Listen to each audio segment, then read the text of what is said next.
The fork stopped halfway to Gray's mouth, suspended in air like time itself had stuttered, and in the sudden stillness of that expensive Seattle steakhouse, he heard something that made his blood remember temperatures it hadn't felt in 20 years. Not a sound from the restaurant itself, where conversations continued their predictable rhythm of business deals and anniversary celebrations, but an absence of sound, a particular quality of silence that only exists in the moment, before a child asks a question they shouldn't need to ask. His eyes tracked to the entrance where a small figure in an oversized yellow raincoat stood backlit by street lamps, and every instinct honed by years of surviving impossible situations screamed that this moment mattered in ways he couldn't yet define. The girl couldn't have been more than 6 years old, with blonde curls escaping from beneath a hood still dripping with Seattle's perpetual rain, and she moved through the restaurant with the determined precision of someone executing a plan rehearsed mentally dozens of times. Her sneakers were mismatched, one pink with cartoon characters and one plain white with permanent marker scribbles, and they squeaked against marble floors that cost more per square foot than most people's monthly rent. She carried crumpled dollar bills clutched in one small fist, like they represented all the currency in the world, which perhaps to her they did. The hostess glanced up from her reservation podium with that particular expression service workers develop when confronted with situations outside their training manual's scope. Gray set down his fork with deliberate care, the small clink of silver against china somehow audible despite the ambient noise, and watched the child's trajectory with the same analytical focus he'd once applied to potential threats entering his territory. She wasn't scanning tables looking for someone, wasn't lost or confused, but aimed directly toward his corner booth as if pulled by invisible wire. The calculated part of his brain noted escape routes, assessed whether this represented some elaborate setup, considered possibilities ranging from distraction technique to elaborate con. The other part, the part he'd buried under years of calculated violence and strategic cruelty, recognized something in her walk that made his chest constrict with memory. She stopped at his table with the sudden completeness of decision made final, and her eyes, when they met his, were too old for her face, carrying knowledge that childhood should never accumulate. Her hands moved to place the crumpled bills on white linen that probably cost more to clean than she held in currency, arranging them with care that suggested she understood symbolic weight exceeded monetary value. The restaurant continued its oblivious consumption around them, 50 people absorbed in their own narratives, while something fundamental shifted in the space between a crime lord and a child. Gray found himself leaning back slightly, not in retreat, but to create space for whatever words required this much courage to deliver. His mind cataloged details with automatic precision. The fraying hem of her raincoat, the band-aid on her left knee decorated with stars, the way her chin lifted in anticipation of rejection. "If I pay, can you stop the screaming?" Her voice carried no tears, no dramatic trembling, just exhausted practicality of someone who'd learned that problems required solutions, and solutions required resources. She didn't break eye contact, didn't look away or down or anywhere that would signal submission, and Gray felt something crack in the careful architecture of indifference he'd constructed over decades. The words hit him with physical force, not because of their content, but because of their tone, the specific melody of desperation wrapped in business proposition. "The man upstairs screams every night, and my mom works, and I can't sleep, and I counted all my money, and this is what I have." The explanation tumbled out with rehearsed efficiency, as if she'd practiced this presentation, refined it, understood she had limited time before adult intervention separated her from her objective. Gray's fingers drummed once against the table's edge, the only external sign of internal recalibration happening at speeds that had kept him alive through 3 separate assassination attempts. His mouth opened to respond with some dismissal that would send her away without answers, but the words died before reaching air because he suddenly understood what had frozen his fork. It wasn't her appearance or her request that triggered recognition, but the specific quality of desperate calculation that had brought her here. She'd assessed her problem, identified someone with power, and made approach despite all reasonable fear because the alternative was continuation of intolerable circumstances. That particular combination of courage and mathematics belonged to children who'd stopped being children too early, who'd learned that survival sometimes required negotiations with dangerous people. Gray knew this because he'd been that child once, standing in different restaurant making different plea to different man who'd looked at him with same mixture of surprise and recognition. The memory surfaced unbidden, himself at 7, asking neighborhood loan shark for help with his mother's debts, offering to work off the amount in whatever capacity required. The loan shark had laughed, then sent him away with warning about knowing his place. And Gray had learned that powerlessness was a temporary condition that could be remedied through careful accumulation of leverage and fear. But this child standing before him now with her $73 and her impossible request deserved different response than he'd received.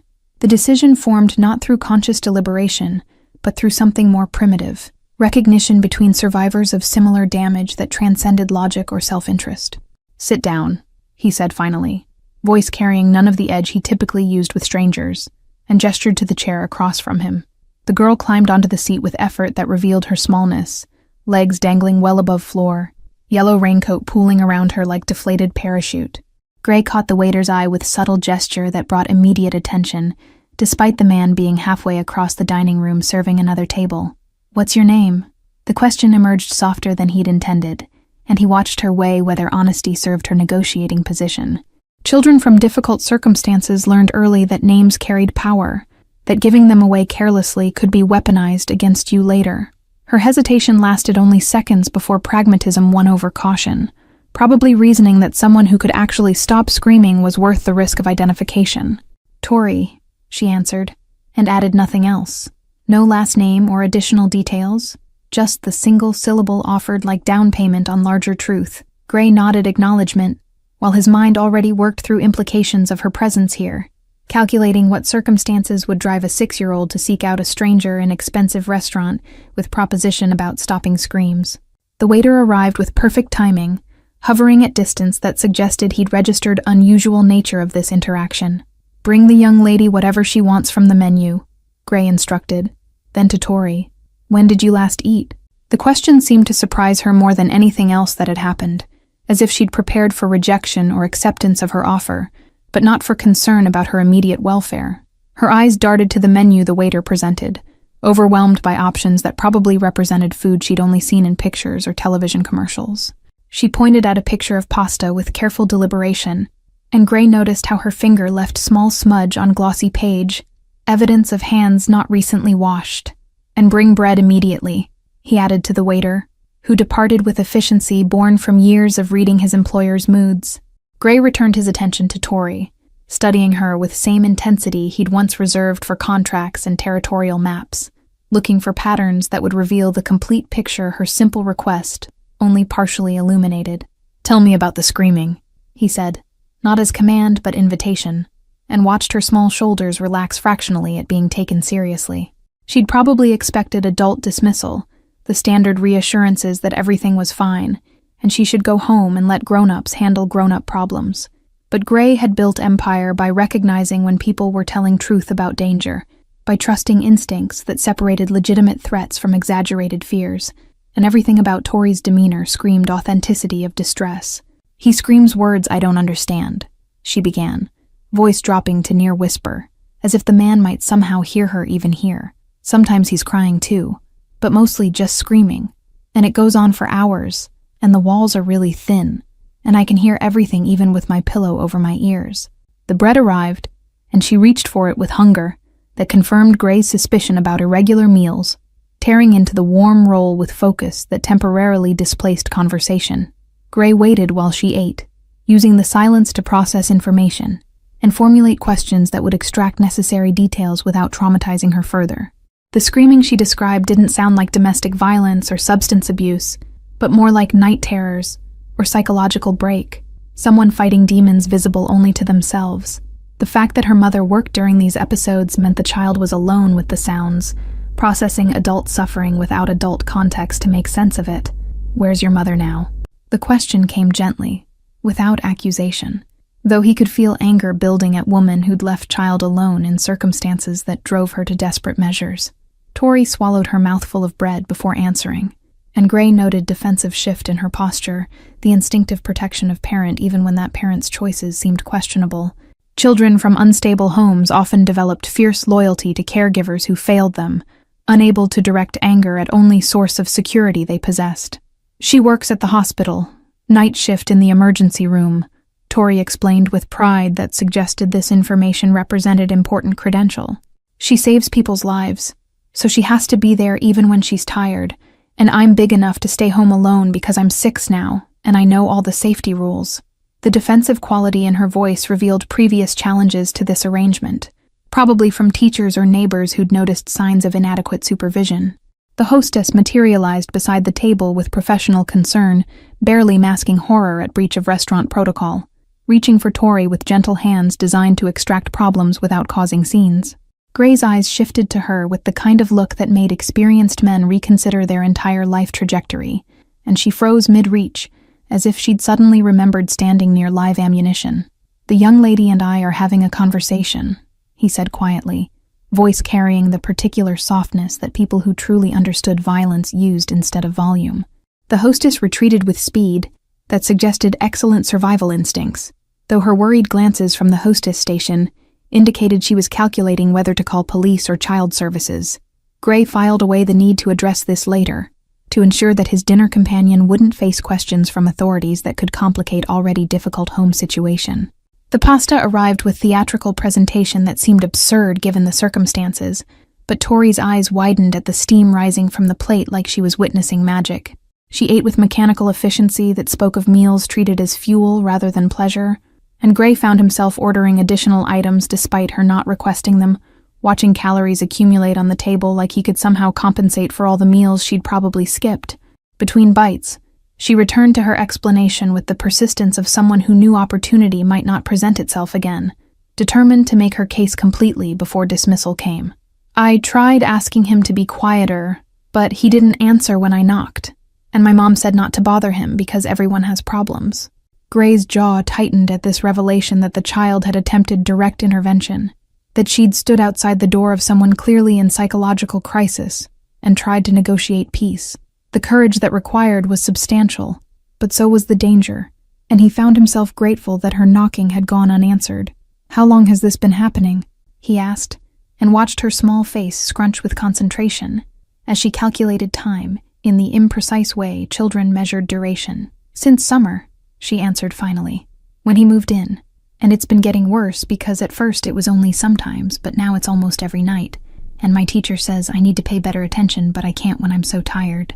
The academic consequences of sleep deprivation added another layer to the situation, evidence that the problem was bleeding into all areas of her life. Gray made mental note to investigate the school situation as well, to ensure no mandatory reporters had already initiated investigations that would complicate his intervention. "And your mother doesn't hear this?" The question contained no judgment, just data collection, but Tori's expression shifted to defensive again. "She works until morning, and then she sleeps during the day when it's quiet. And I don't wake her up because she's so tired and she needs rest to help people at the hospital." The logic was sound from child's perspective, sacrificing her own needs to preserve parents' capacity to function. But it revealed dangerous pattern of parentification where the 6-year-old was managing adult problems. Gray pushed his own plate away. Appetite completely disappeared in face of this accumulating evidence of system failure. A child was falling through gaps between mother's necessary absence, neighbors' untreated trauma, and societal indifference to suffering that happened behind closed doors. That she'd identified him as potential solution demonstrated either remarkable instinct or desperate randomness, and he wasn't certain which possibility disturbed him more. "Why did you come to me specifically?" he asked, needing to understand her selection process. Tori set down her fork with care that mimicked his earlier gesture, and her eyes met his with uncomfortable directness. "I've seen you before, in the neighborhood, and people move out of your way on the sidewalk and they look scared, but also respectful, and I thought maybe someone like that could make the screaming stop." Her assessment was accurate enough to be alarming, evidence that she'd been observing human behavior and power dynamics with sophistication beyond her years. The fact that she'd correctly identified him as someone with influence, that she'd tracked his movements through shared neighborhood and drawn conclusions about his capacity for action, suggested intelligence that could serve her well or destroy her depending on circumstances. Gray recognized himself at that age, watching adults with predatory focus, learning who held power and how it was exercised, understanding that survival required accurate mapping of social hierarchies. The recognition created obligation he couldn't articulate, but felt nonetheless. "The money," he said, gesturing to the crumpled bills still sitting on white tablecloth between them. "Where did it come from?" Tori's hand moved protectively toward the cash, and he saw the calculation in her expression, the fear that he might take it without providing service. "I saved it from allowance and birthday money, And sometimes I find coins in the laundry room machines that people forget, she explained, and Gray heard the unspoken pride in having accumulated this amount through patient effort. $73 represented an enormous sum to child living on margins, probably months of careful saving and self-denial, forgoing treats and toys to accumulate currency for this desperate gambit. That she'd been willing to spend it all on a stranger's help, rather than keeping it for emergencies or small pleasures, spoke to the intensity of her distress. Gray felt something unfamiliar move through his chest, recognition of courage that shamed most adults he knew, who negotiated millions without ever risking anything that truly mattered to them. "I'm going to help you," he said finally, and watched relief flood her features with intensity that made her suddenly look even younger than her 6 years. "But I don't want your money, and I need you to trust that I'll handle this in a way that doesn't make things worse." Tori's hand moved from protecting the bills to pushing them toward him with insistence, child's understanding of transactions requiring that payment must be rendered for value received. "My mom says nothing's free, and people who help without wanting something are usually lying about what they really want," she quoted with the precision of often repeated lesson. Gray felt anger toward Courtney surge again, but also recognized the wisdom in teaching daughter to be suspicious of offers that seemed too generous. The world Tori was growing up in required such cynicism for survival, even as it killed something essential about childhood's capacity for trust. "Your mother is right," Gray acknowledged, "but sometimes people help because they understand what it's like to need help and not get it, and they don't want someone else to feel that way." The explanation felt inadequate even as he spoke it, unable to fully articulate the complex mixture of memory and moral calculation driving his decision. Tori studied him with those two old eyes, weighing his words against her experience, trying to determine if he represented exception to rules she'd learned. "Are you a dangerous person?" she asked with directness that would have been amusing if it wasn't so serious. Gray considered lying, offering reassurance that would let her categorize him as safe, but something about her deserved honesty. "Yes," he answered simply. "I am a dangerous person, but not to you, and not to people who don't deserve it." The qualification was more nuanced than most 6-year-olds could process, but Tori nodded as if this confirmed something she'd already suspected. "Good," she said with satisfaction that startled him. "Because I think the screaming needs someone dangerous to stop it, because regular people can't or won't." Her logic was flawed, but also contained kernel of truth that Gray couldn't entirely refute. Sometimes problems persisted precisely because good people were too constrained by rules and procedures to address them effectively, while someone willing to operate outside normal boundaries could resolve situations that official channels left to fester.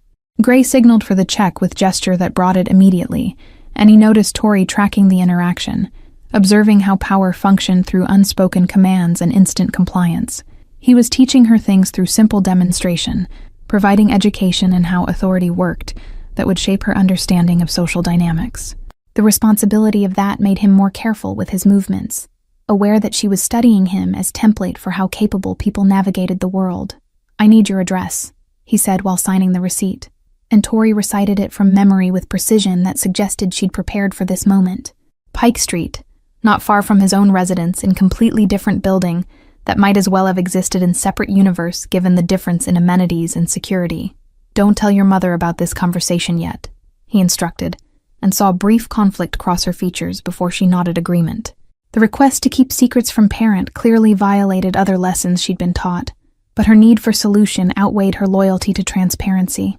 Gray stood, and Tori slid off her chair with less grace than she'd climbed up, yellow raincoat resuming its parachute-like quality around her small frame. She looked up at him from height that emphasized the disparity in their sizes and power, and he saw trust in her expression that he absolutely did not deserve, but would try to honor nonetheless. "How long will it take?" she asked as they walked toward the exit, and Gray appreciated the practical question that focused on timeline rather than method. "Soon," he promised, deliberately vague because he needed to assess situation before committing to specific schedule. "But it will stop. I guarantee that." Tori smiled at him then, first genuine smile she'd displayed all evening, and it transformed her face from tired and worried to briefly, heartbreakingly young. The hostess watched them leave, with expression that suggested she was absolutely calling someone the moment they cleared the door, but Gray's reputation would smooth over any concerns before they became actual problems. He held the door for Tori, and she stepped out into Seattle rain that had intensified during their meal, pulling her hood up against the cold. "Thank you," she said with formality, that suggested someone had taught her manners even in circumstances that weren't always kind, and then she was gone. Yellow raincoat disappearing into the wet darkness like ghost who delivered message and fulfilled purpose.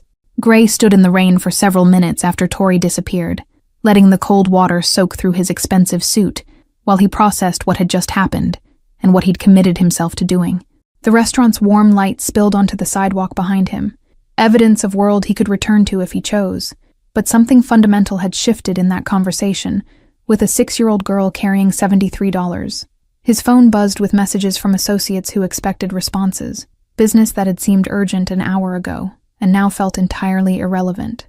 He pulled out the device and typed brief instructions to his most trusted investigator, a former FBI analyst who'd discovered that working for Gray paid better and asked fewer ethical questions than government employment.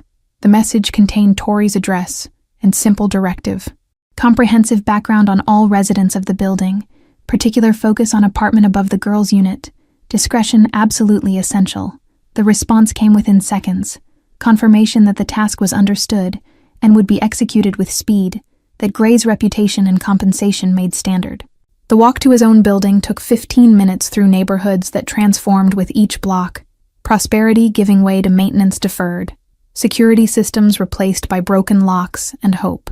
Gray noticed details he'd trained himself to observe: cameras that worked versus cameras that were theatrical props, graffiti that marked territory versus graffiti that was purely artistic expression, the way people moved on streets with relaxed confidence or hunched wariness that telegraphed everything about local power structures.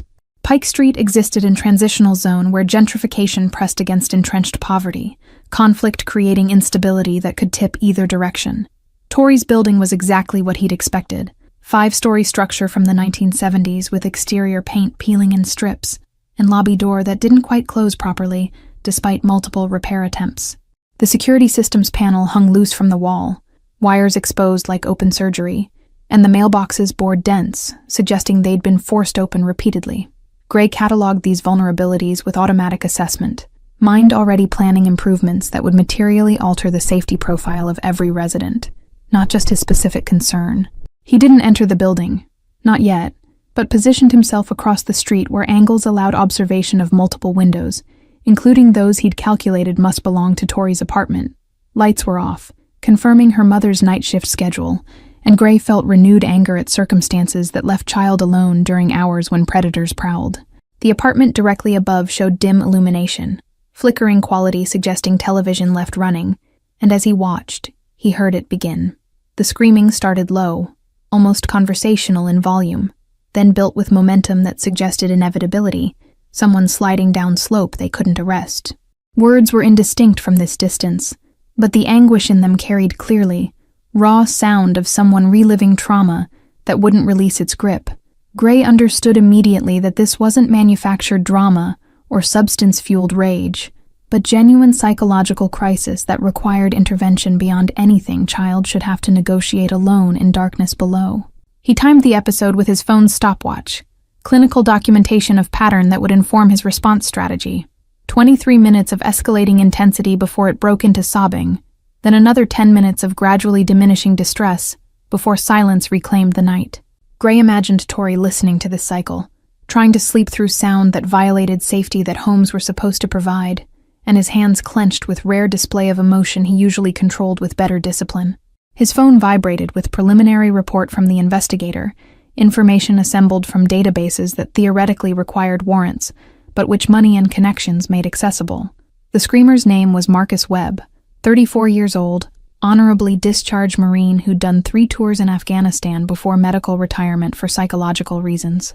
No criminal record, no history of violence toward others. Recipient of multiple service medals that testified to courage that hadn't protected him from what he'd witnessed and participated in overseas. The report included employment history showing spotty pattern of jobs started and abandoned, medical records indicating prescriptions for PTSD medications that had been filled irregularly, and financial information revealing disability payments that barely covered rent and basic expenses. Marcus Webb was drowning slowly in system that acknowledged his service with insufficient support, and his screaming was the sound of someone going under for what might be the final time.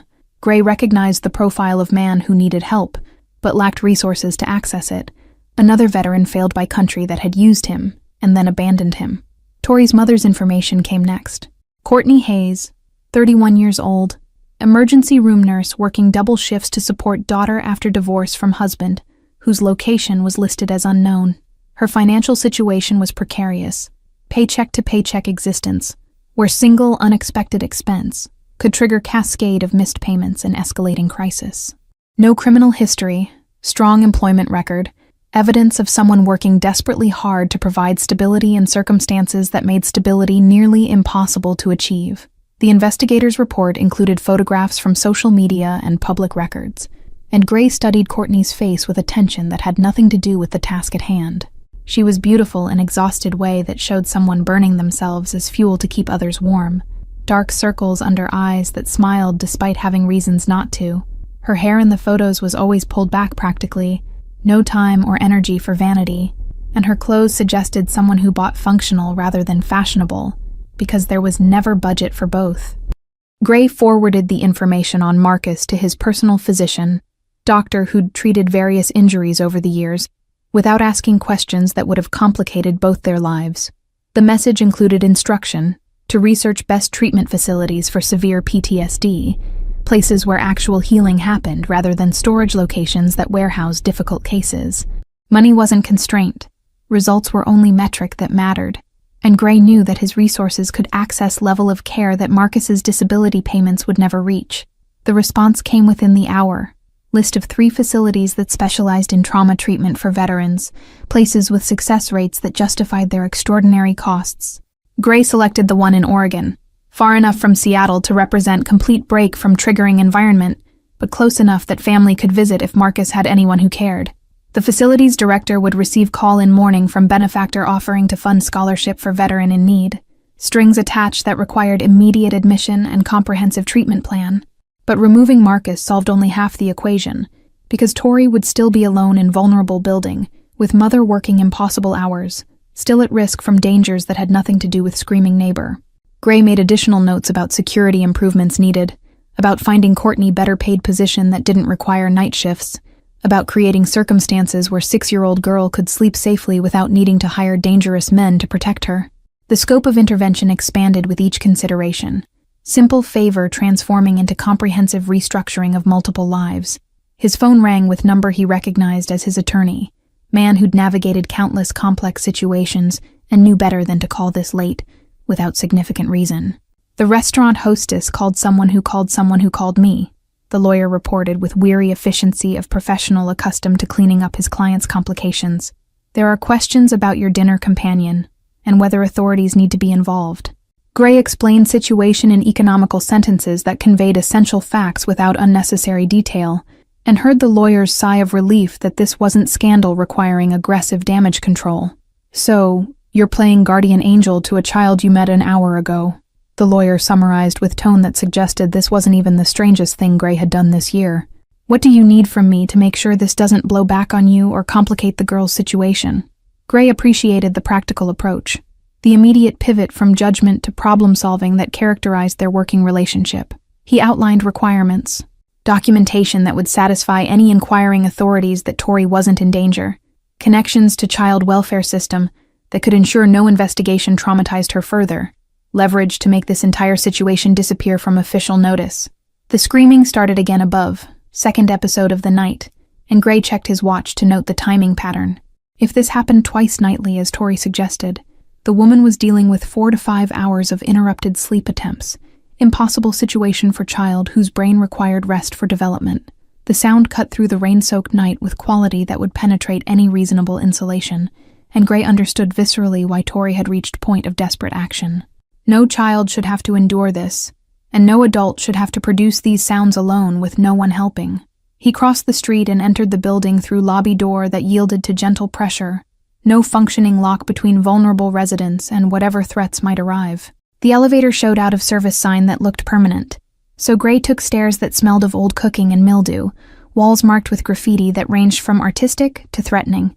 Tori's apartment was on the 3rd floor, Marcus's directly above on the 4th, and Gray positioned himself on the landing between them, where he could observe both doors.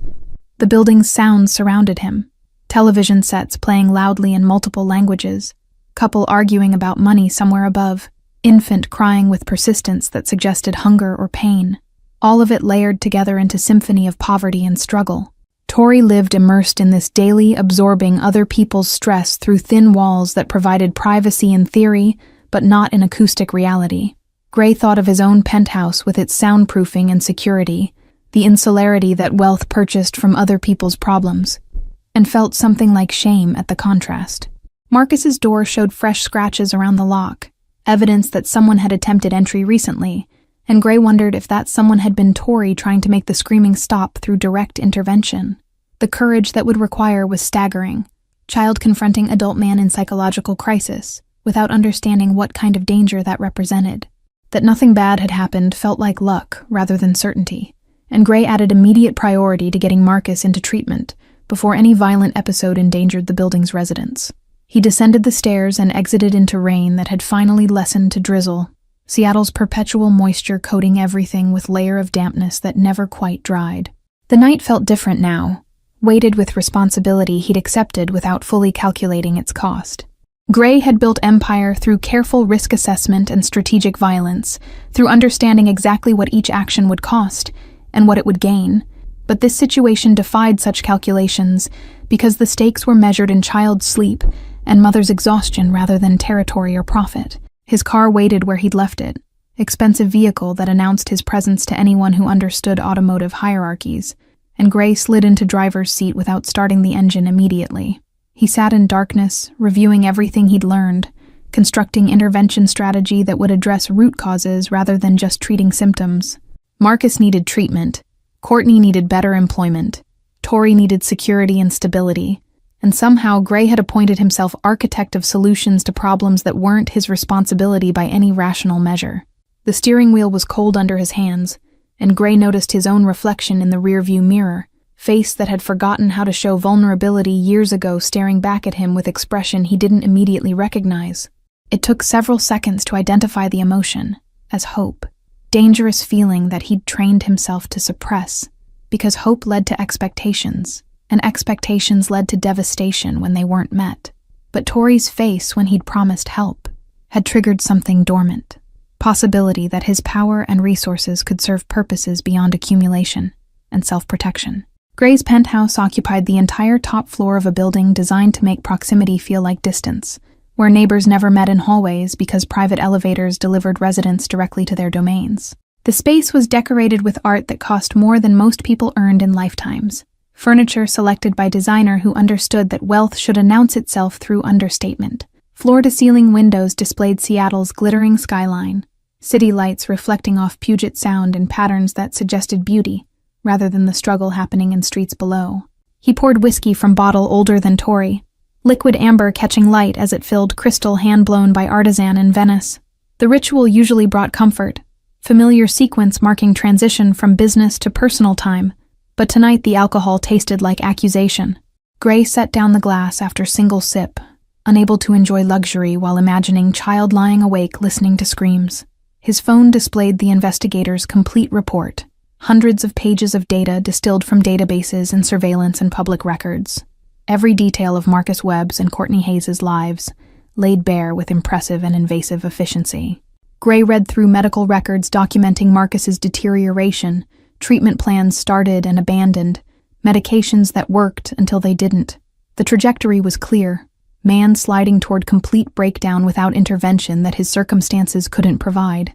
Courtney's employment records showed dedication bordering on self-destruction, double shifts accepted whenever offered, vacation days accumulated but never taken, performance reviews praising her competence while noting exhaustion that supervisors documented but didn't address. Her bank statements revealed mathematical tightrope walk, where single unexpected expense would trigger overdraft fees cascading into larger financial crisis. $300 in savings represented her entire safety net, amount Gray spent on single dinner without conscious thought. The divorce records told story of marriage ending not in dramatic betrayal, but grinding incompatibility. Husband who'd wanted different life than parenthood offered, and had simply left rather than continuing to pretend. No child support payments in 2 years, no contact information current enough to pursue legal remedies, just absence where partnership should have been.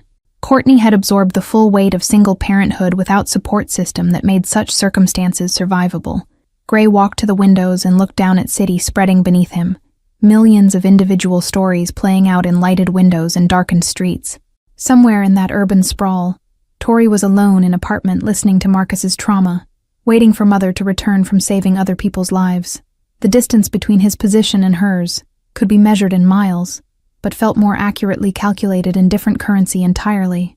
His reflection in the glass showed man who'd spent 20 years building walls between himself and vulnerability, who'd learned that power came from emotional distance and strategic cruelty. The face staring back was handsome in a way that money and discipline maintained, no softness or doubt visible in features that had been trained to reveal nothing. But behind that carefully constructed mask, something was shifting, old foundations cracking under weight of 6-year-old's desperate courage. Gray's own childhood rose in his memory with clarity he usually suppressed, images he'd learned to lock away because remembering served no strategic purpose.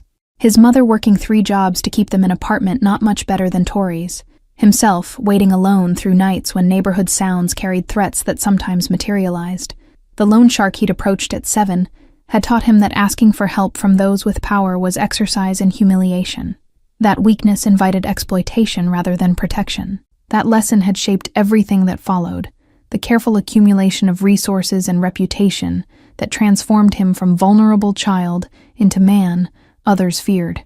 Gray had built empire on principle that he would never again be powerless, never again be at mercy of others' whims or cruelty.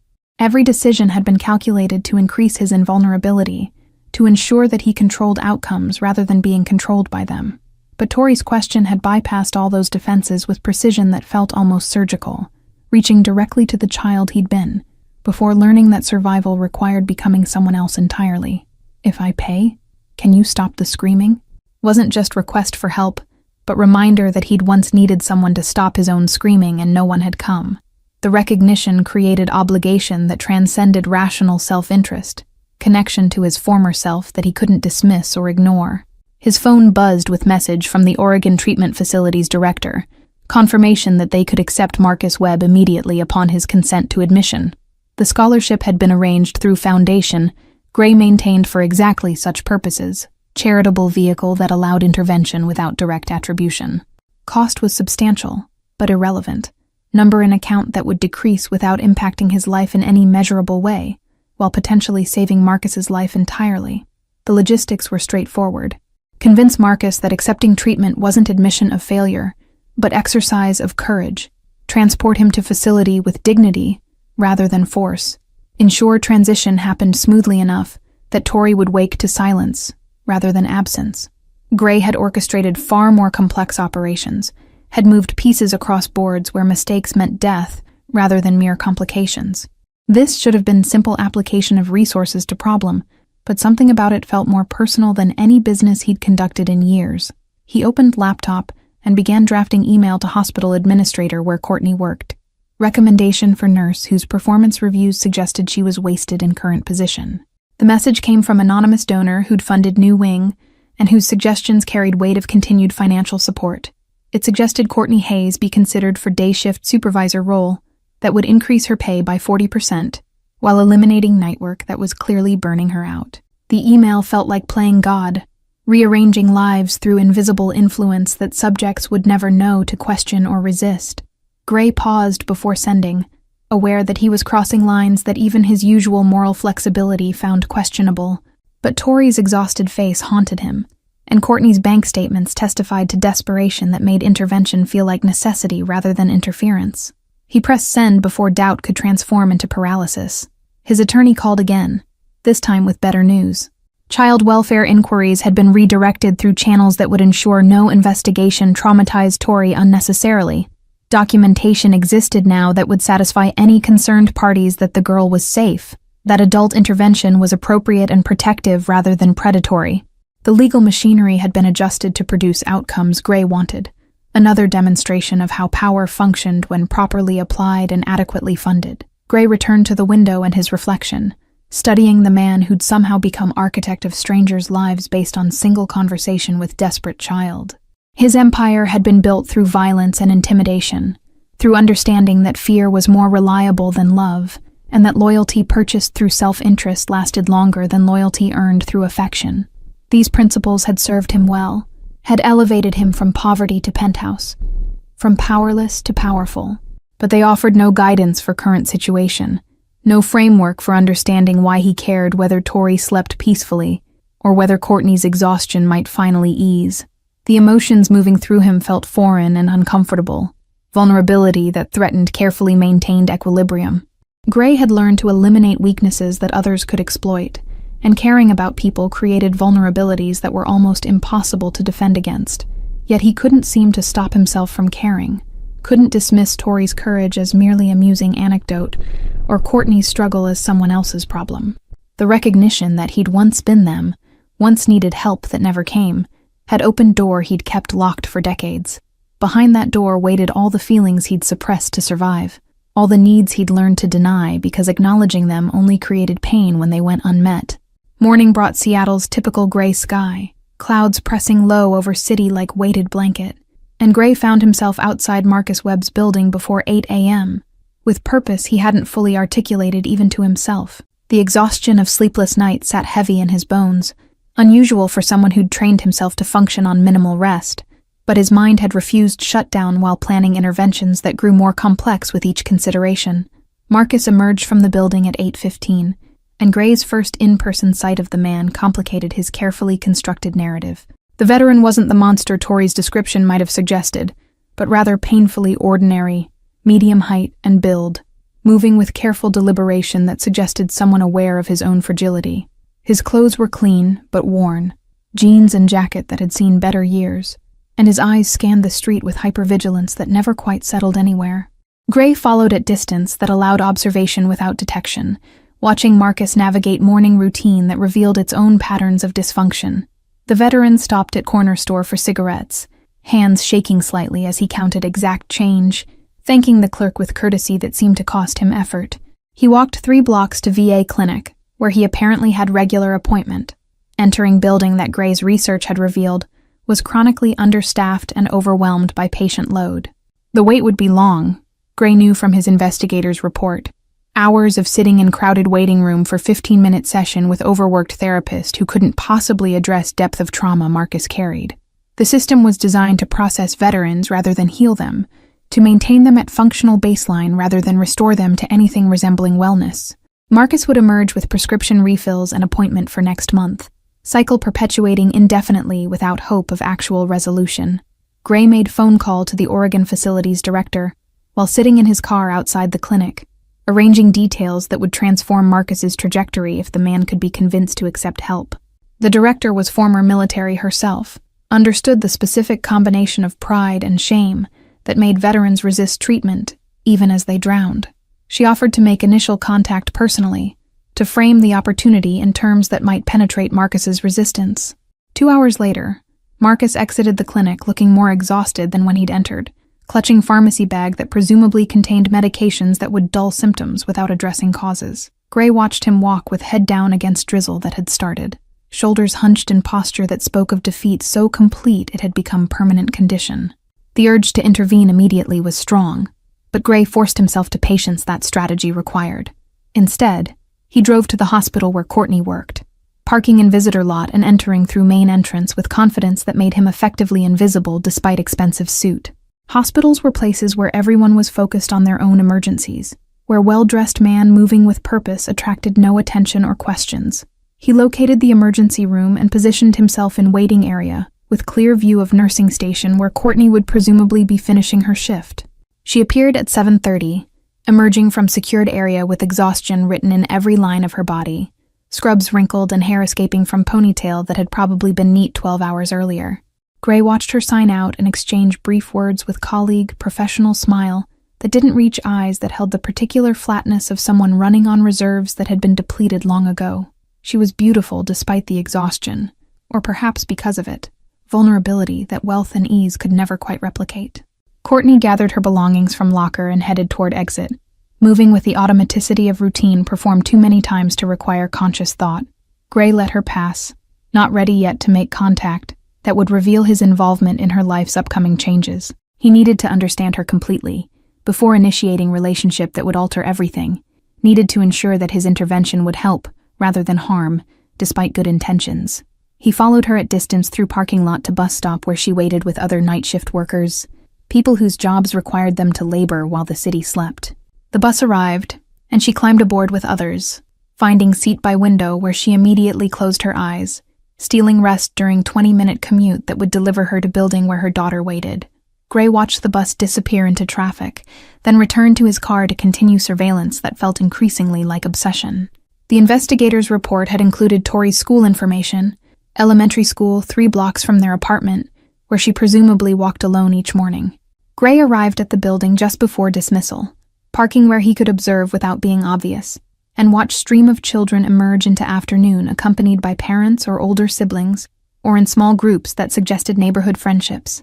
Tori appeared alone, yellow raincoat visible immediately among the crowd, walking with purpose toward home without pausing to socialize with classmates. Her isolation was evident even among chaos of dismissal, other children flowing around her without interaction, and Gray wondered whether her exhaustion showed in ways that made her unpopular, or whether poverty marked her as different in school where most families had resources hers lacked. She walked with head down, backpack too large for small frame, and disappeared around corner toward Pike Street, where screaming neighbor and sleeping mother waited. Gray's phone buzzed with notification that the email to hospital administrator had been read and forwarded to human resources with note indicating immediate action. Courtney would receive call tomorrow about interview for position she hadn't applied for, opportunity that would seem like incredible luck, rather than invisible hand rearranging her circumstances. The manipulation made him uncomfortable, even as he recognized it as necessary, intervention that she'd likely refuse if she knew its true source. He drove back to Pike Street and parked across from the building, watching windows that corresponded to Courtney's apartment until lights came on around 4 p.m. Tori was home from school, presumably doing homework or watching television while her mother slept in preparation for another night shift. The normalcy of it was heartbreaking, routine that should have been unremarkable, but was actually elaborate survival mechanism that would eventually fail under accumulated stress. Marcus's window remained dark until evening, and when lights finally appeared, Gray noted the time and settled in to observe the pattern that Tori had described. The screaming started at 9:45, right on schedule that suggested terrible consistency, and Gray heard it clearly even through closed car windows and across street. The sound carried visceral quality that made his own chest tighten, recognition of pain so profound it couldn't be contained by mere physical boundaries. He watched Courtney's window throughout the episode, saw lights remain off in what was presumably Tori's bedroom, imagined the child lying awake listening to sounds that probably invaded her dreams, even when they finally stopped. The screaming lasted 31 minutes tonight, longer than previous evening, and when it ended the silence felt heavy with all the words that suffering couldn't quite articulate. Gray sat in the darkness and understood that he'd been right to intervene, that some situations required exactly the kind of power he'd spent his life accumulating. His phone displayed message from the treatment facility director. She'd made initial contact with Marcus through VA coordinator, who'd positioned the opportunity as earned benefit rather than charity. Marcus had responded with cautious interest, agreeing to phone conversation tomorrow to discuss details. The foundation was being laid for transformation that Marcus couldn't yet imagine, rescue from drowning that he'd stopped believing possible. Gray started his car as lights in Courtney's apartment finally went off around 10:30, mother presumably leaving for night shift, while daughter remained alone with Marcus's potential for another episode. The pattern would continue until he disrupted it, cycle perpetuating until external force altered the variables that sustained it. Tomorrow, he would begin that disruption in earnest, would set in motion changes that would ripple through 3 interconnected lives in ways they'd spend years trying to understand. The treatment facility director called Gray at 6 a.m. with news that Marcus had agreed to admission after phone conversation that had apparently broken through his resistance. She'd framed the opportunity as honor bestowed on veteran whose service deserved comprehensive care, not charity for broken person who'd failed to maintain himself. The psychological reframing had worked where direct appeals to self-interest might have failed, allowing Marcus to accept help without acknowledging desperation that had made help necessary. Transport would happen today, private car that would arrive at noon to take Marcus directly to Oregon facility where intake process had been streamlined to minimize institutional intimidation. His apartment lease would be maintained for 6 months, belongings secured, utilities kept current, so he'd have home to return to if treatment succeeded in restoring function. Gray had insisted on these details against director's suggestion that clean break might serve Marcus better, but something in him refused to burn bridges that veteran might need for psychological safety. He called his attorney and outlined requirements for managing Marcus's absence, ensuring disability payments continued uninterrupted, that mail was collected and important documents handled, that nothing in the veteran's life would collapse during treatment. The attorney worked with usual efficiency, arranging power of attorney through emergency procedure that would activate immediately upon Marcus's signature. Legal mechanisms clicked into place with speed that money and connections made possible. Infrastructure of support, appearing as if it had always existed. Gray reviewed the hospital administrator's response regarding Courtney, satisfaction in knowing that interview was scheduled for tomorrow afternoon on her day off. The position would be presented as internal promotion that her performance reviews had flagged her for, recognition of dedication that made her ideal candidate for supervisory role. She'd have no reason to suspect manipulation, would experience it as validation of hard work, finally paying dividends that her circumstances desperately needed. By 10 a.m., Gray was positioned near Marcus's building again, unable to stay away despite having orchestrated events that should have allowed him distance from direct involvement. His usual practice was to delegate execution while maintaining strategic oversight, but something about this situation demanded his presence in ways he didn't fully understand. Perhaps he needed to witness Marcus's departure to believe that intervention was actually happening, that the screaming that had driven child to desperate action would finally stop. The private car arrived precisely at noon, luxury sedan that announced importance of its passenger without ostentatious display. The driver entered the building with folder containing all necessary paperwork, instructions to present opportunity with dignity that Marcus's service had earned. Gray watched from his usual position across the street, phone ready in case complications required immediate attention, but the operation proceeded with smoothness that preparation had made inevitable. Marcus emerged 20 minutes later carrying single duffel bag, moving with the hesitation of someone still not quite believing in escape from circumstances that had become prison. The facility director had coached him through phone call that apparently lasted hours, building trust that allowed him to risk hope, despite all the times hope had been disappointed. He paused before entering the car, looking up at the building that had contained his suffering, and Gray saw something like relief cross his features before he climbed inside.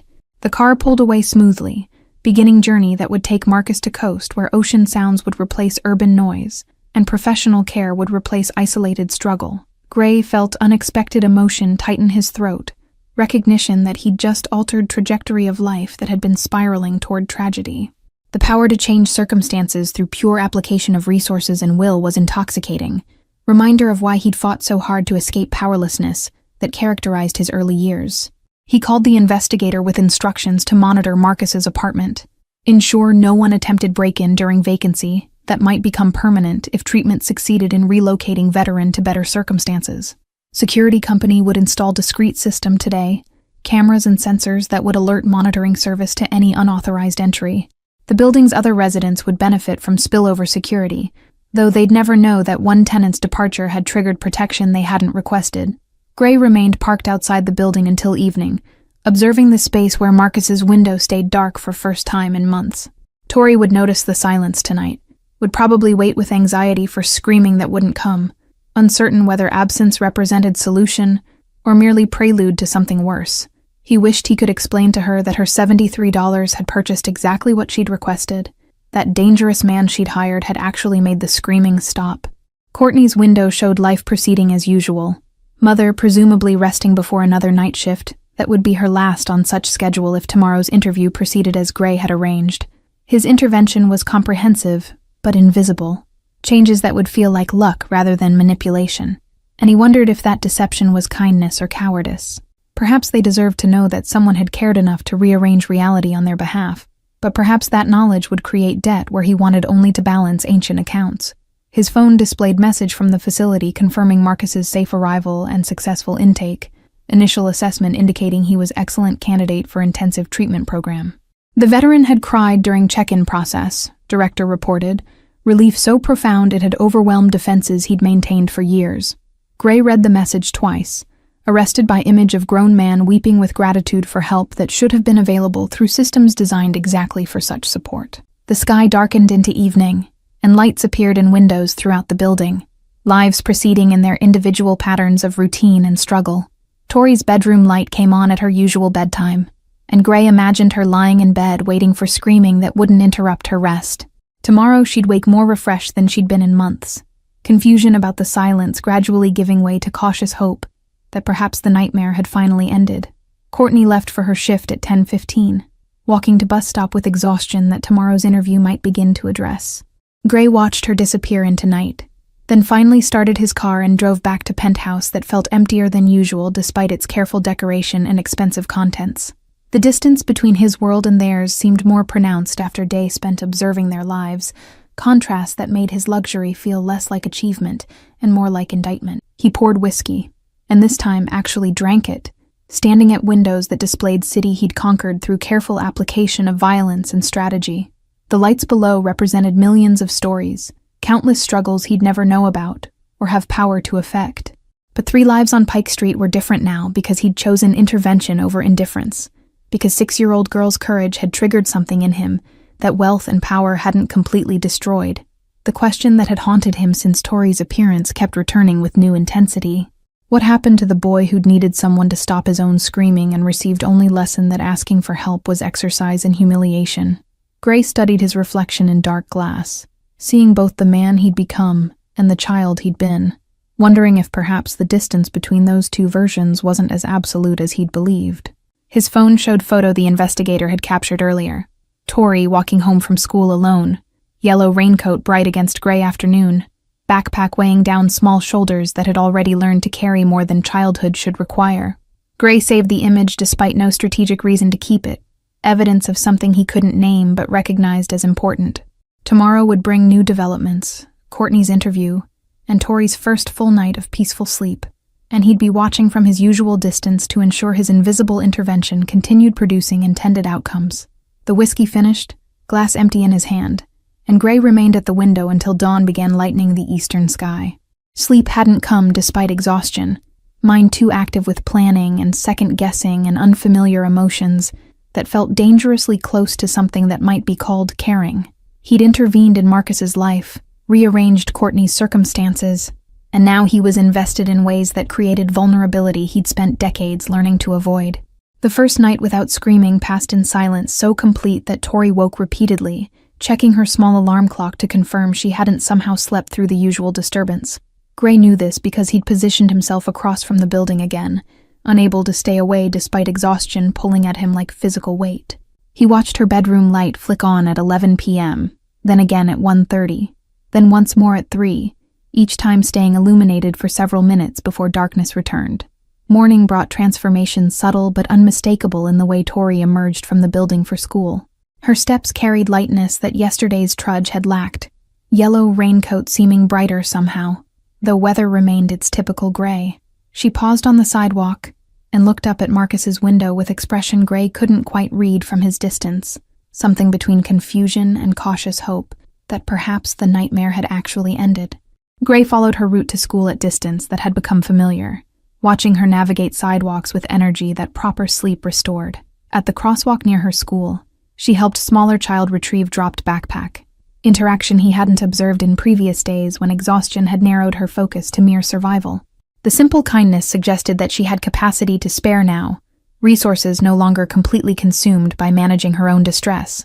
Courtney's interview was scheduled for 2 p.m., and Gray positioned himself in hospital cafeteria, with newspaper and coffee that gave him excuse to occupy corner table with clear view of administrative offices. She arrived 15 minutes early, wearing dress that was clearly her best, but showed age in way that suggested limited wardrobe options. Her hair had been styled with care that morning routine usually didn't allow, and she carried folder containing copies of certifications and performance reviews that no one had actually requested.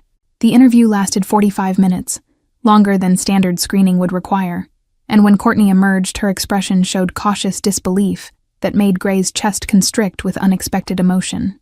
She'd been offered the position on spot, HR director later confirmed through channels Gray maintained, impressed by credentials that indeed warranted promotion, but had been overlooked in chaos of understaffed department. Courtney would start new role in 2 weeks. Day shift with 40% raise and benefits that included childcare assistance she hadn't known to ask for. Gray watched her exit the building and pause on the steps, pulling out phone to call someone with news that clearly demanded immediate sharing. Her face transformed during the conversation, exhaustion giving way to something that might have been joy if she'd had enough energy left to fully express it.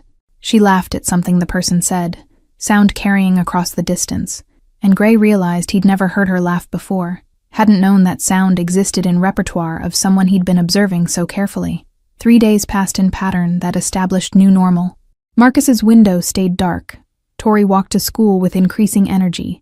Courtney worked her final night shifts with countdown mentality of someone seeing finish line after marathon. Gray maintained surveillance with dedication that would have alarmed him if he'd stopped to examine his own behavior, unable to disengage from situation he'd set in motion, despite having achieved stated objectives.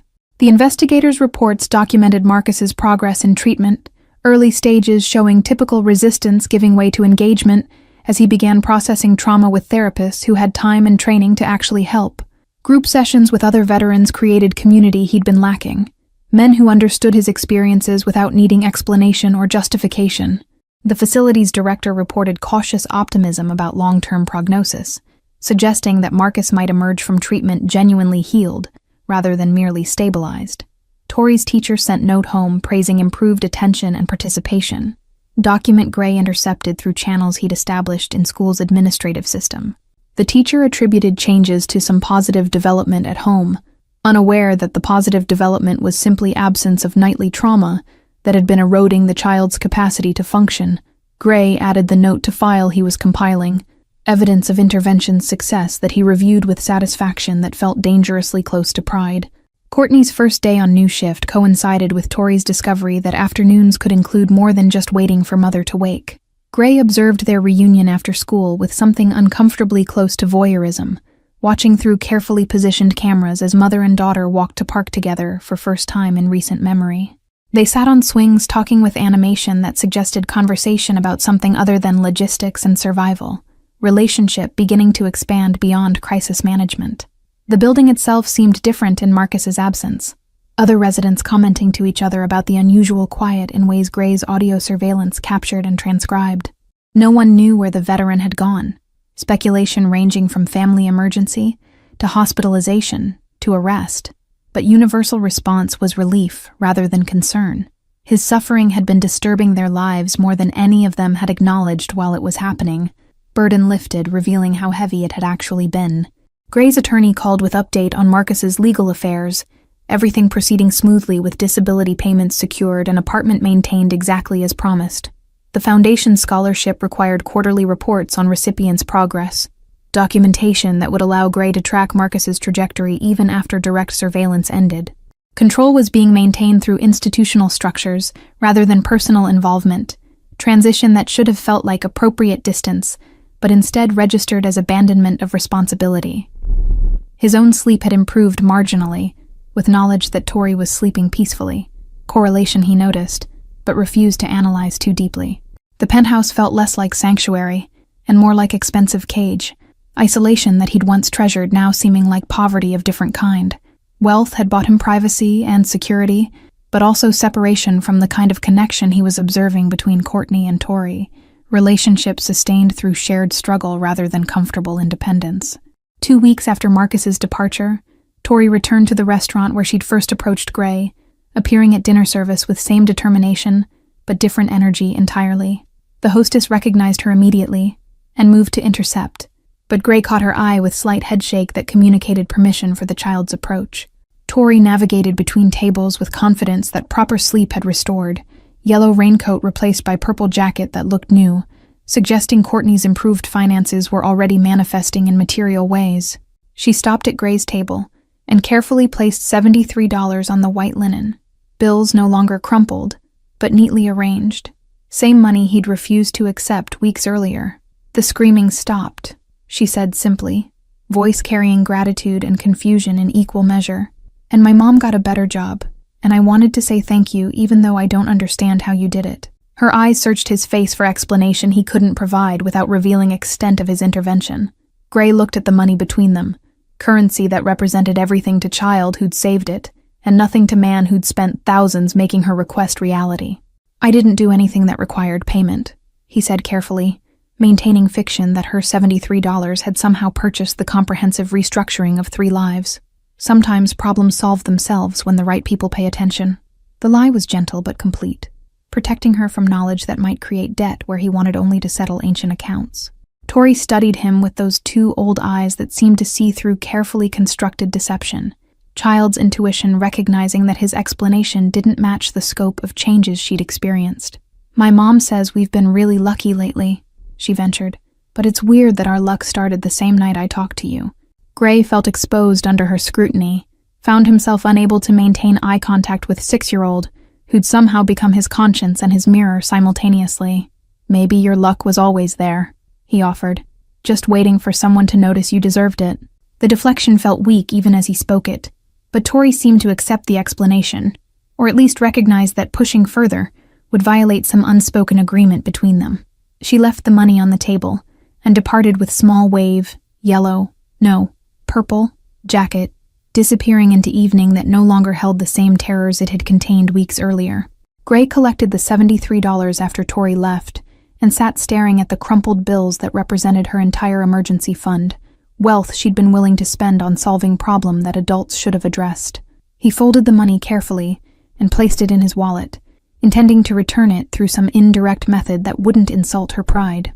The weight of it felt disproportionate to its value, physical reminder of the trust she'd placed in dangerous stranger because circumstances had left her no safer options. The investigators' latest report included detail that changed everything. Courtney had been asking neighbors about Marcus's disappearance, concern for the troubled veteran apparently overriding her relief at the silence his absence created. She'd contacted VA trying to locate him, worried that he might have harmed himself or been hospitalized without support system to advocate for his care. Her compassion for someone whose suffering had been disrupting her daughter's life suggested character that money couldn't purchase and circumstances hadn't destroyed. Gray made decision that strategy would have counseled against, instructing his attorney to arrange accidental encounter at coffee shop Courtney frequented on her new schedule.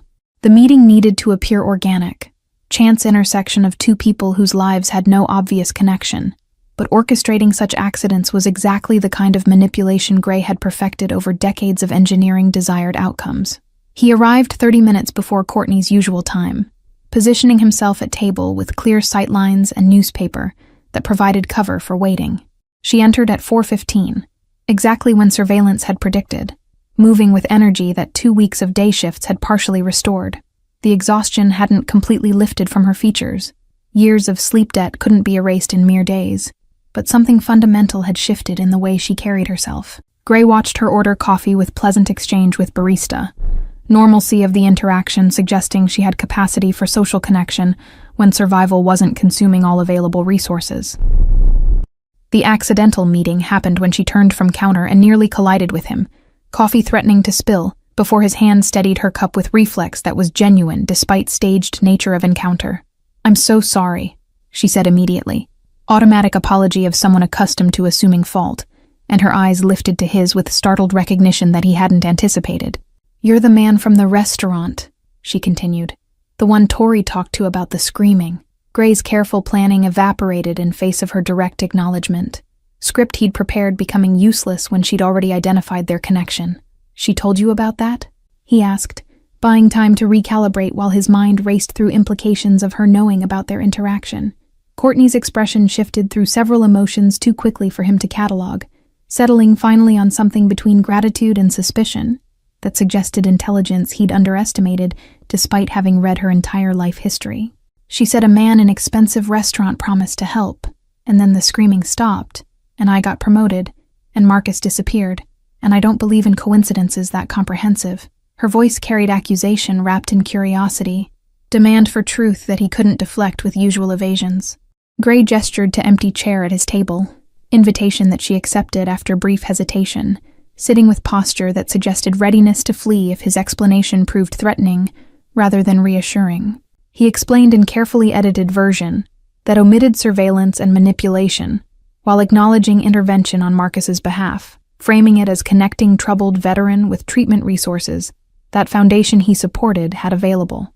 Courtney listened with focus that suggested she was hearing both what he said and what he didn't say, parsing truth from performance with skill developed through years of reading patients in emergency room.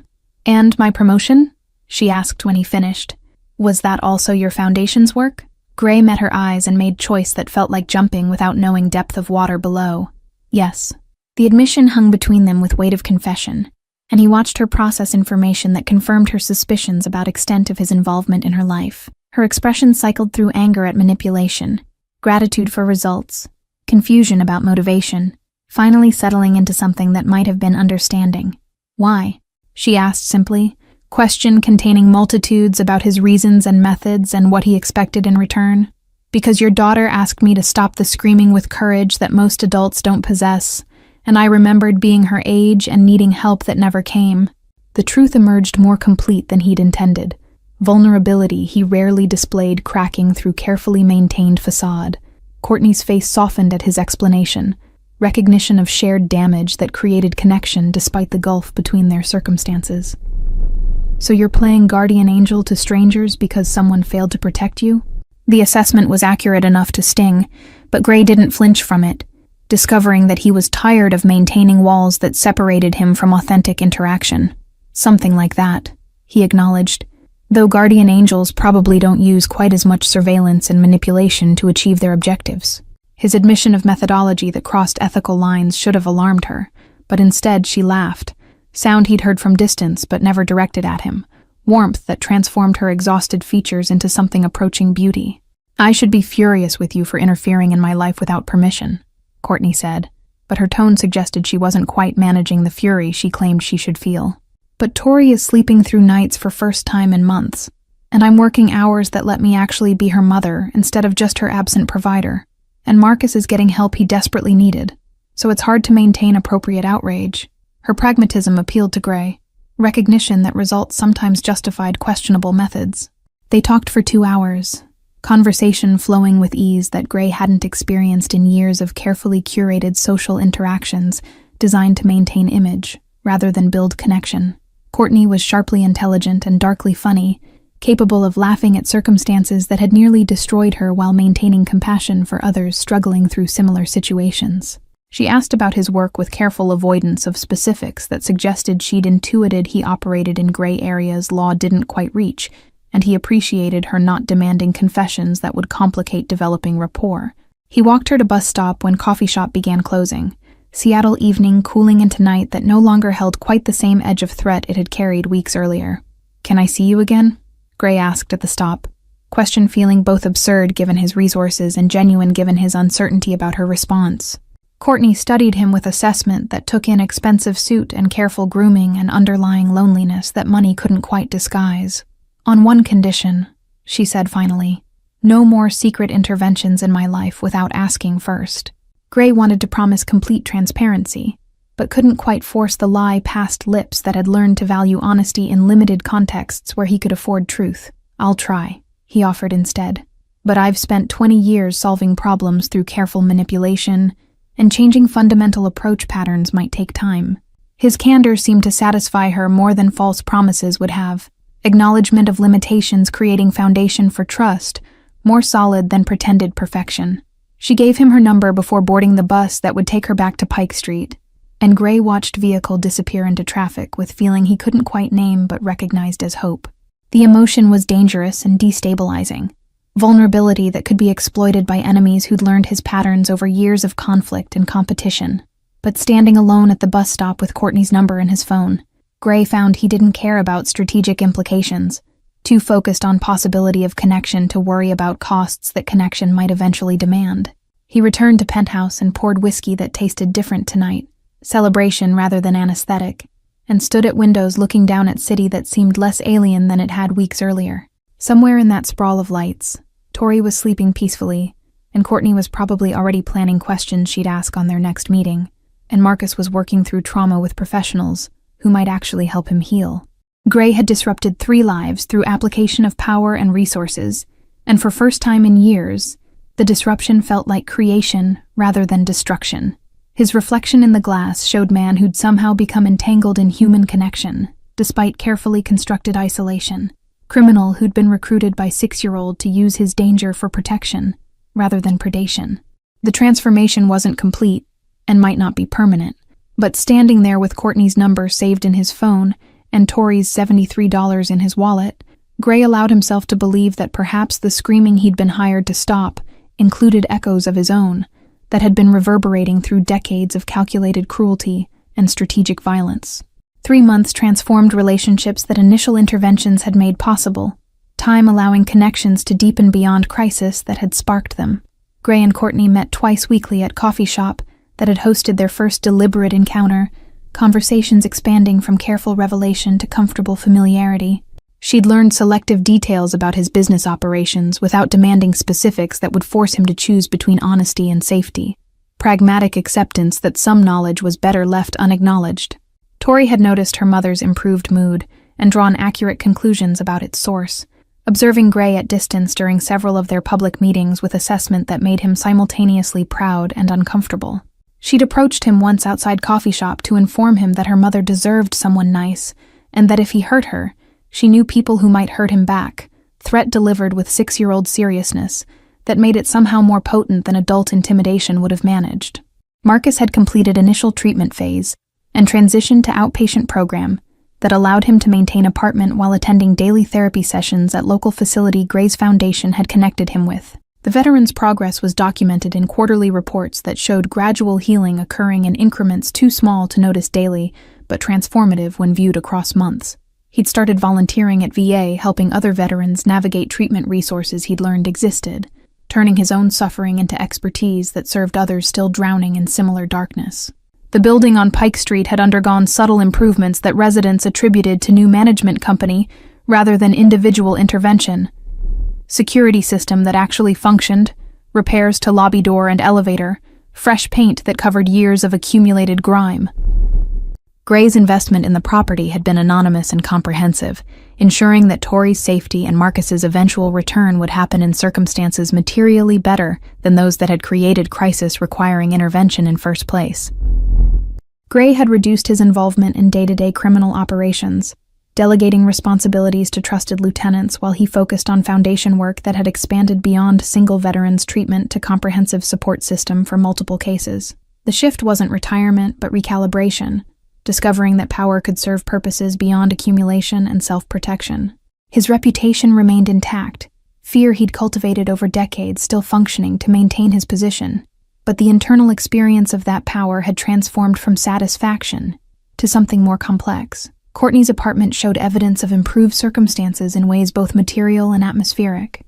New furniture that replaced items held together through determination and prayer, groceries that included fresh produce rather than just shelf-stable necessities, Tori's clothes that fit properly and matched and showed no signs of being handed down through multiple previous owners. But more significant than possessions was the quality of interaction Gray observed when invited for dinner, ease between mother and daughter that came from having energy to spare for connection rather than just survival. Tonight marked 4 months since Tori's desperate visit to expensive restaurant, and Gray was returning to that same establishment for dinner he'd arranged with careful consideration of symbolism. He'd invited both Courtney and Tori to join him at his regular table, formal acknowledgement of the relationship that had developed from crisis into something resembling family configuration he'd never expected to participate in. The restaurant staff had prepared for the unusual guests with discretion that Gray's patronage commanded, high chair replaced with booster seat and children's menu created specially for the occasion. They arrived together, Courtney in dress that was new and actually fit properly, Tori in outfit that matched her mother's formal presentation with purple jacket that had become her signature, replacing the yellow raincoat that had marked her poverty.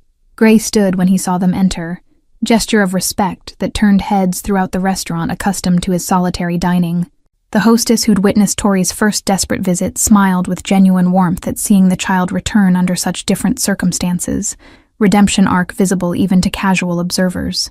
Tori climbed into her seat with confidence that proper nutrition and consistent sleep had restored. No longer small and frightened, but still appropriately sized for her age, childhood reclaimed through removal of burdens that had forced premature maturity. She looked around the restaurant with interest rather than desperation, taking in details she'd been too focused to notice during her first visit. "It's prettier than I remembered," she said to Gray. "Or maybe I just couldn't see it before because I was so scared."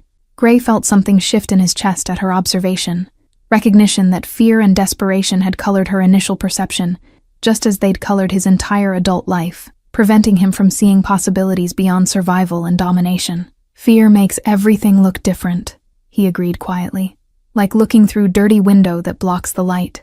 Courtney reached across table and squeezed his hand briefly, acknowledgement of vulnerability he was displaying that didn't come naturally to man who'd built empire on appearing invulnerable. The meal proceeded with easy conversation that touched on Tori's improved grades and Courtney's increasing competence in supervisory role, and Marcus's latest letter from Oregon describing breakthrough he'd experienced in trauma therapy. Gray contributed updates about Foundation's expansion into housing support for homeless veterans, project inspired by Marcus's case that would provide comprehensive services rather than just temporary shelter. The scope of his intervention had grown from single crisis to systematic approach that addressed root causes of veteran homelessness and untreated trauma. Dessert arrived with presentation that made Tori's eyes widen, chocolate construction that looked more like architecture than food, and Gray watched her careful navigation of whether to preserve it or consume it. Courtney whispered something that made her daughter laugh and dig in with enthusiasm that proper childhood should include, joy in simple pleasures that deprivation had previously denied. The sound of that laughter did something to Gray that he couldn't quite name, warmth spreading through chest that usually remained defended against such feelings. "I need to tell you both something," Gray said when dessert was finished, and coffee had been poured for adults, moment he'd been building toward all evening finally arriving. "I've spent most of my adult life accumulating power and using it to protect myself and expand my control, but Tori's visit 4 months ago changed something fundamental about why I do what I do." He looked at the child who'd had courage to approach dangerous stranger with impossible request, seeing in her face the boy he'd been before, learning that asking for help was admission of weakness. "You reminded me that power without purpose beyond self-protection is just elaborate hiding, and that the screaming I heard wasn't just your neighbors, but echoes of my own that I'd been ignoring for 20 years. Tori listened with seriousness that suggested she understood he was offering truth that cost something to reveal. Courtney's hand found his again under table, support that allowed him to continue excavating feelings he'd buried under calculated cruelty and strategic violence. "So I want to thank you for being brave enough to ask dangerous person for help, because you saved more than just yourself from the screaming." Gray's voice carried emotion he usually controlled with better discipline, cracks in facade revealing the damage underneath that Tori's courage had forced him to finally address. The restaurant continued its oblivious consumption around them, but at their table something fundamental was being acknowledged, connection between 3 damaged people who'd somehow found healing through each other's courage to be vulnerable. Tori reached across table and patted his hand with gesture that was simultaneously childish and impossibly wise, comfort offered from someone who understood suffering despite her age. "You're welcome," she said simply, "and thank you for stopping the screaming even though I couldn't really pay you what it was worth."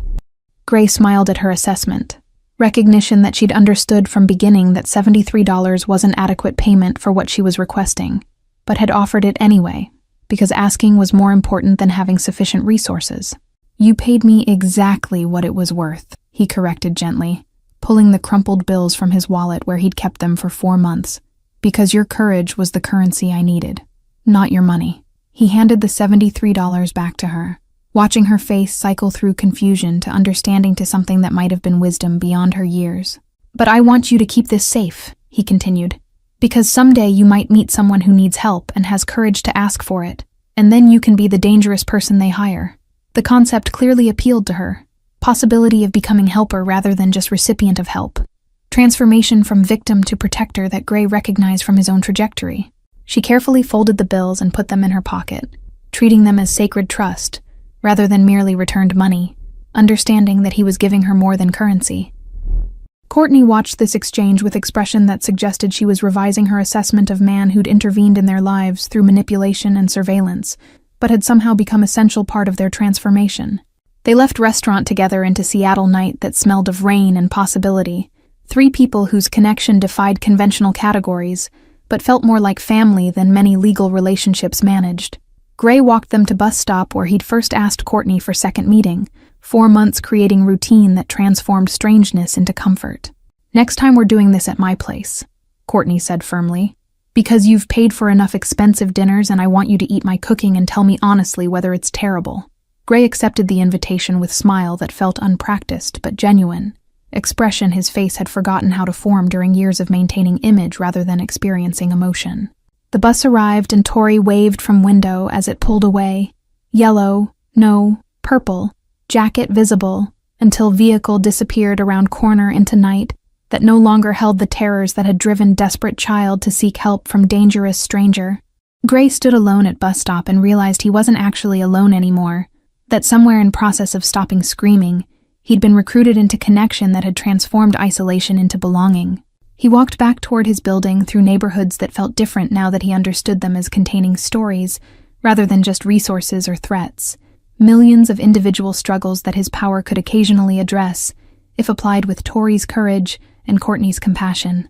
The penthouse waited above with its expensive art and careful decoration, but Gray found himself hesitating before entering, aware that returning to isolation after experiencing connection would feel more like imprisonment than sanctuary. His phone buzzed with message from Marcus, first direct contact between them since the veteran had departed for treatment. Simple thank you and update that he was coming home next month, ready to rebuild life with tools he'd learned through comprehensive care that Gray's intervention had provided. Gray saved the message with satisfaction that felt entirely different from pleasure he'd derived from successful business operations. Recognition that this success was measured in healing rather than conquest, in connection rather than control. The screaming that had brought them all together had stopped, but something new had emerged in the silence.